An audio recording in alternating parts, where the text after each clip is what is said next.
Hello, good evening everyone.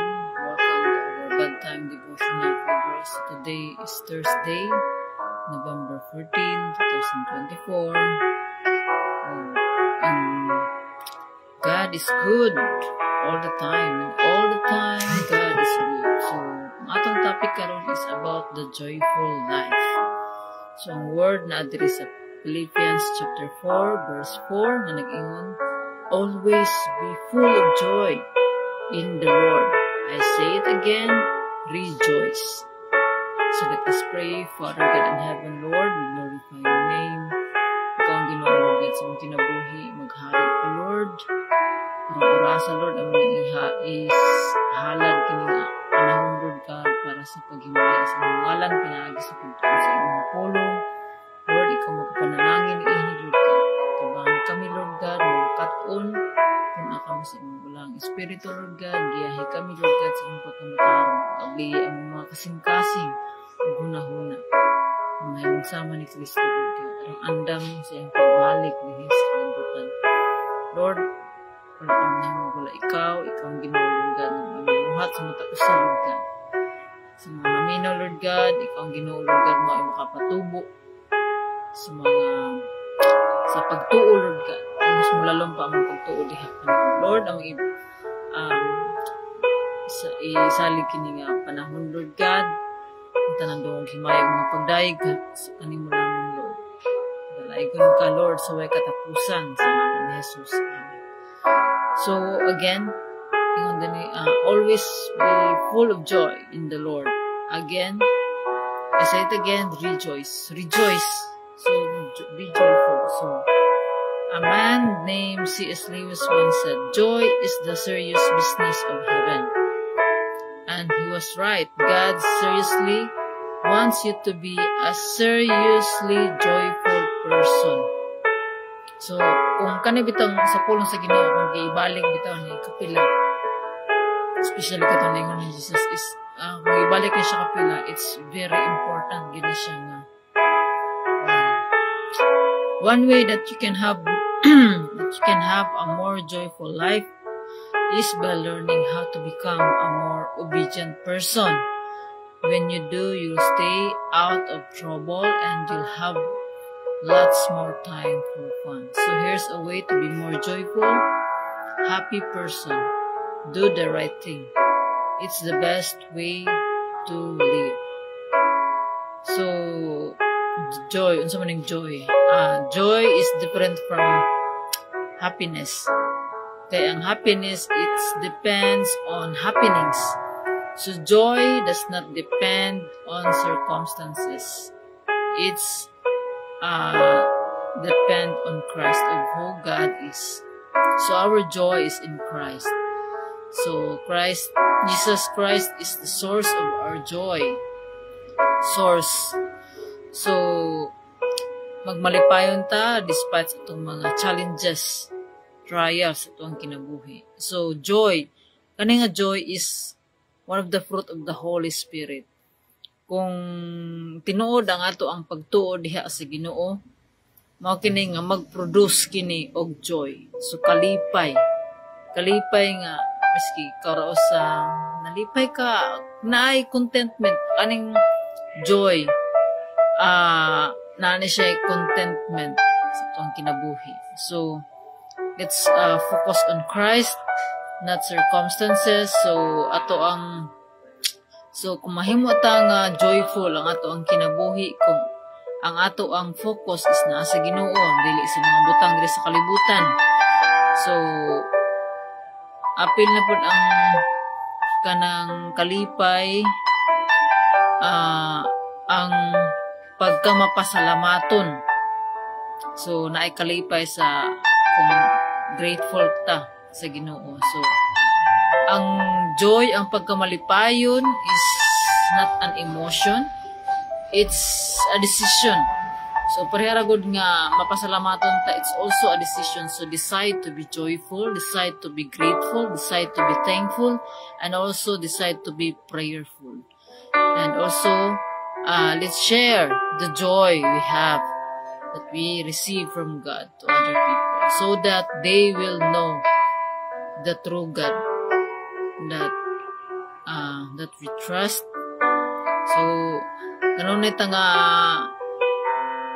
malipayon tungod kay mao kini ang bunga sa usa ka tinuod nga pagtuo diha sa Ginoo. So sa kung atong balikon sa Galatians chapter 5, so the fruit of the Holy Spirit is love. So pinakauna gayud ang it's love, kanang pinaka in Samaritanan is love, joy, peace, patience.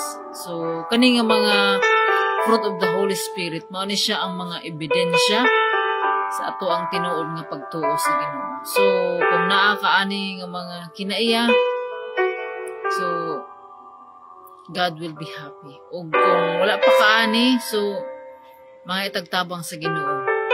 The Lord, help i-increase ako ang faith. Help me to have a genuine faith. Kaya kaning pagtuo na to, adunay gud ni pagkausab sa ato ang kinabuhi. Because ang atong kinabuhi kani adto nga wala pa sa Ginoo is iya sa kalibutan. Ug ang iya sa kalibutan dili sa Ginoo. Monay atong katunan ang pagkamalipayon nga naa sa Ginoo is mao ni siya ang lasting nga kalipay, kining naa bitay contentment, na ay peace ang gihatag sa Ginoo. Ug only God can give that sa ato ang kinabuhi. So dili nato ni makit-an diri sa kalibutan kun dili sa Ginoo lamang gyud nato ni makit-an. So maski makuha man nato ang tanan diri sa kalibutan, so naiban nga ma-experience ta ana nga mga butang just to be happy.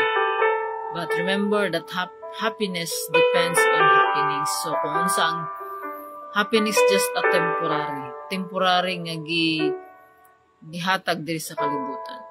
So kung unsa ang nasa kalibutan, dili nato i-focus ang atong kaugalingon sa mga butang diri sa kalibutan.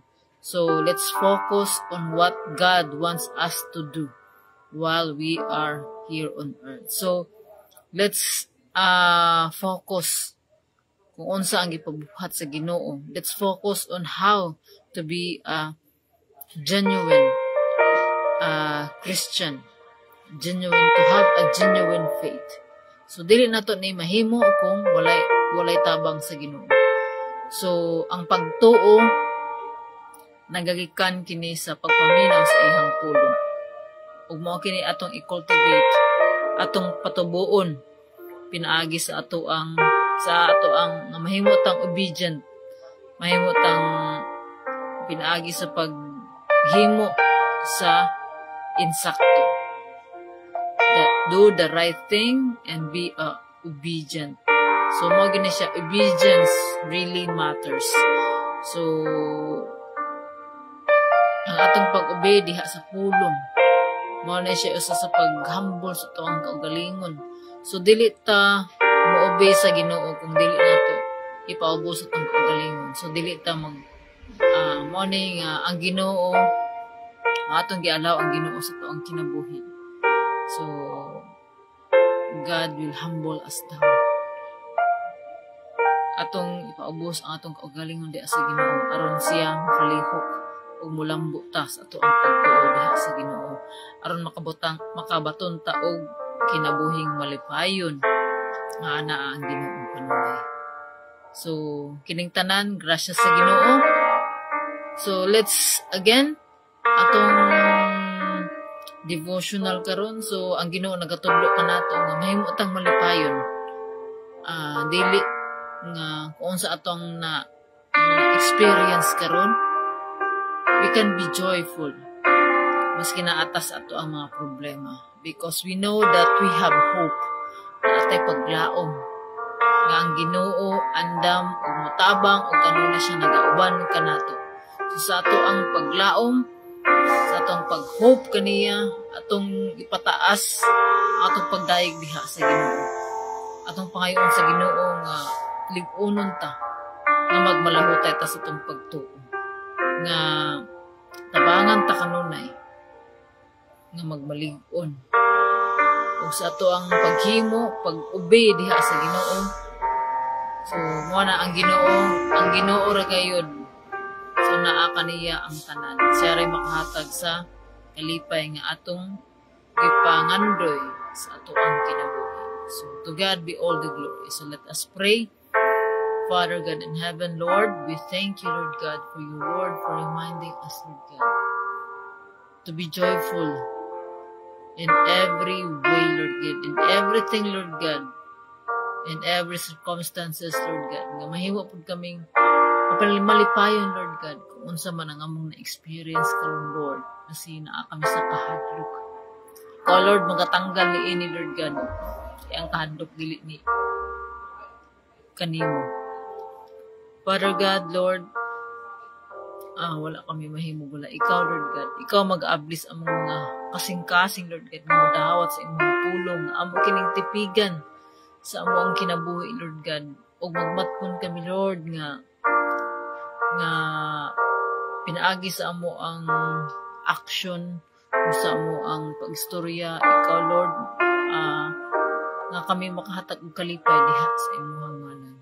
Lord, kung kinsa man ang makapaminaw na ini nga mensahe, ikaw ang Ginoo, Lord, nga maoy magapangliho sa ilahang kinabuhi. Ikaw magatandog, Lord God, magabag-o sa ilang hunahuna, sa ilang kasing-kasing, Lord God, palambua sila, Lord, sa ilang pagtuo. I-increase pa, Lord God, ilang pagtuo, Lord God, nga ang pagkamalipayon dili nagadepende sa mga butang diri sa kalibutan, kung dili nagadepende kung unsa ka nga Ginoo. Tungod kay ikaw ang Ginoo, Lord God, nga mahigugmaon, na ikaw lang makahatag sa kalipay nga among gipangandoy ug sa kalinaw nagdagikan diha kanimo. Lord, akong isalik kanimo ang tanan, Lord God. Ikaw ang Ginoo, Lord God, nga may magabantay kanunay labi na sa imong pagkatulog karong gabi una. Daghang salamat, Lord, sa imong pag-uban kanamo. Ikaw ang Ginoo, Lord God. Giangay ng pasalamatan, pasidunggan, o dayigan, Lord God, sa kanunay.